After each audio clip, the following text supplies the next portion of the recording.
लग्न बस्ता काढायचा तर मग लग्न बस्त्याचे माहेर घर असलेल्या रवींद्र वस्त्र निकेतन मध्येच पश्चिम महाराष्ट्रातील सर्वात मोठे 2 एकरात विस्तारलेले भव्य वस्त्रदालन, असंख्य व्हरायटी, भरघोस डिस्काउंट म्हणजे रवींद्र वस्त्र निकेतन। नामवंत साड्यांचे होलसेल मार्केट म्हणजे रवींद्र वस्त्र निकेतन। नवरा नवरीची पहिली पसंती म्हणजेच रवींद्र वस्त्र निकेतन। नवरा नवरीसाठी स्वतंत्र विभाग, नामवंत साड्यांवर सेल, आहेरासाठी शेकडो व्हरायटी। तर मग वाट कसली बघताय, चला खरेदीला।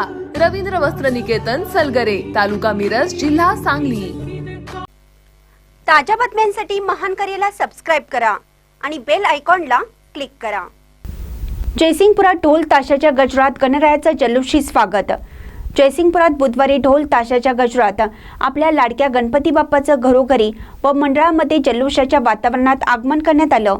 सकाळपासूनच बाजारपेठेत गणपती बाप्पाची मूर्ती आणण्यासाठी नागरिकांची प्रचंड गर्दी झाली होती। अनेकांनी साध्या पद्धतीने तर काहींनी ढोल ताशाच्या गजरात मिरवणूक काढून घरोघरी व मंडळामध्ये बाप्पाची प्रतिष्ठापना करण्यात आली। जयसिंगपूर येथील स्टेशन रोडवर गणपती मूर्तींचे शेकडो स्टॉल लागले होते। यामध्ये सोलापूर, पेण, रायगड, सातारा, पुणे यासह विविध ठिकाणच्या आकर्षक गणेश मूर्ती उपलब्ध होत्या। नागरिकांनी आकर्षक रंग, विविध पारंपरिक वेशभूषा असलेले, विविध आसनावर बसलेले, विविध रूपातील दगडूशेठ, लालबाग, उभी बैठी यासह अनेक प्रकारच्या मूर्ती भाविकांनी उत्साहाने घरी नेल्या। त्याचबरोबर मातीचे गणोबाही गणपती बरोबर नेण्यात आले। जयसिंगपूर बाजारात फुले, हळद कुंकू, अष्टगंध, बुक्का, उदबत्ती, कापूर, नारळ, पान, सुपारी, फुलांचे व मण्यांचे हार, फळे, नारळ, केळी, धूप, फुले, दुर्वा, आघाडी, गणेश मूर्तीसाठी शाल, पागोटा, फेटा यासह साहित्य खरेदीसाठी बाजारपेठेत प्रचंड गर्दी झाली होती।